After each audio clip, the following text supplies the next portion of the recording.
ညီမနဲ့ပို့ဆောင်มาလာရေးထားနမို့တော့ဒါအသိဘဝတော့ဆက်ခဲ့တဲ့အကြောင်းတင်တော့လေဒီမှာ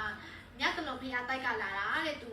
လည်းသက်30ကျော်လို့ရှင်အဆွေတော်တွေနဲ့စုံပေးမယ်လို့အမတော့အမြဲအိမ်မက်ပေးတယ်ဒါပေမဲ့သူသက်32နှစ်ဖြစ်နေပြီပေါ့အခုဒီမစုံသေးဘူးတဲ့နမို့လို့ကြည့်ပြီးအားစားတယ်ငိုလဲငိုချင်တယ်တဲ့ညတလုံးဖျားတစ်ခါလောက်ဖူးချင်တယ်တဲ့အဲ့လိုပြောတာတစ်ခါလောက်ဖူးချင်တယ်ဆိုတစ်ခါမှမရောက်ဘူးပေါ့နော်အဲ့လိုမျိုးအဆက်ရှင်လေဟိုပေါ့လို့တန်းစရာမလိုမျောစရာမလို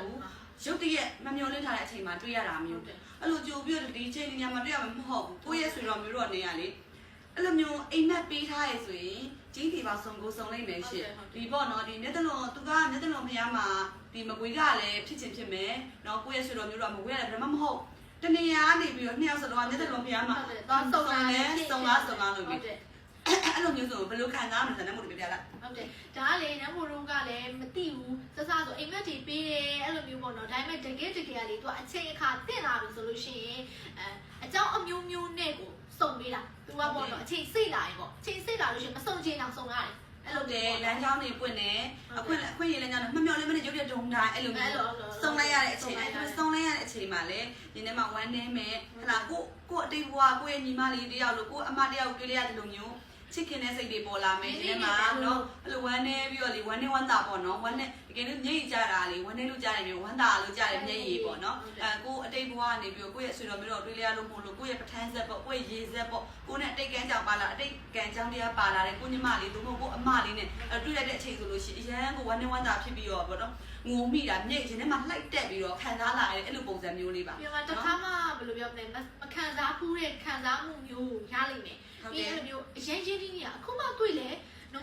တယ်အဲ့လိုရင်းပြီးတော့အရင်ဟိုဘာမှပြောစရာမလိုရင်းပြီးသားအဲ့လိုပုံစံမျိုးဖြစ်သွားတယ်ဘာလို့လဲဆိုတော့အဲ့လိုမျိုးတန်တရားဆက်မှာလူတွေကမျိုးပုံတာစုံခဲ့ကြတာပဲဒါပေမဲ့အခုလိုမျိုးအရင်ဘောမှာလည်းညီမတွေမောင်နှမတွေတော်ခဲ့တယ်ဒီဘောမှာလည်းဒီလိုပြန်တွေ့ရတယ်စုံရတယ်ညီမတို့ခွဲပြန်ပြီးချစ်ခင်ရတယ်ဆိုတာဒါသာသနာပြုဖို့လွတ်လိုက်တာလို့ပြောကြတယ်ပေါ့ပြီးတော့စုံတဲ့စုံကလည်းကောင်းတဲ့စုံကြီးဖြစ်တယ်ကောင်းတဲ့အရာတွေတူတူလုပ်ရမယ်ဖျားတွေတူတူဖူးရမယ်အတနာတွေတူတူပြုရတယ်အလူတန်းတွေတူတူလုပ်ရမယ်အဲ့လိုနှစ်ယောက်ပေါင်းပြီးတော့ကောင်းမှုအရာတွေတူတူဖြစ်လာပြီဆိုလို့ရှိရင်အဲ့ဒီနှစ်ယောက်ကလည်းအမြဲတမ်းအလူတန်းတွေလုပ်ရမယ်ကောင်းကျိုးတွေပဲပြုနေရမယ်ပေါ့နော်ဒါသာသနာပြုဖို့စုံပေးလိုက်တယ်လို့ယူဆရတဲ့အတွက်နန်းမို့တို့ကကောင်းမှုမှန်သမျှကိုဒီမားတွေဟုတ်တယ်အတူသာသနာပြုသွားမယ်လို့ဆုံးဖြတ်ထားတယ်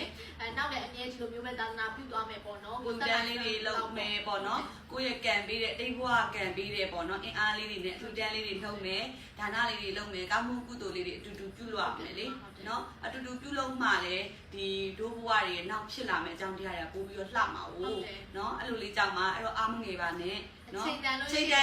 ပို့ရမှာနော်နေစိတ်လာပြီဆိုလို့ရှိရင်ကံကပေးလာပြီဆိုလို့ရှိရင်ဘယ်လိုမှညင်းမရဘူးအဲ့လိုလိုပေးတွေ့လိမ့်မယ်အဲ့တော့အခုမတွေ့ရသေးဘူးဆိုပြီးတော့လေဝမ်မနေအနေနဲ့ကိုအိမ်မက်ပေးတဲ့ဟိုအမတော်လေရီမန်းပြီးငင်းနေတာပို့ပြီးတော့ညပေးပေါ့နော်အဲ့လိုတွေ့ရမှာဟုတ်တယ်အဲ့ဒါဆိုလို့ရှိရင်အချိန်အကြောင်းတရားပေါ်လာလို့ရှိရင်တွေ့ရမယ်ဆုံးရမယ်ကံပေးလာလို့ရှိရင်ဘယ်လို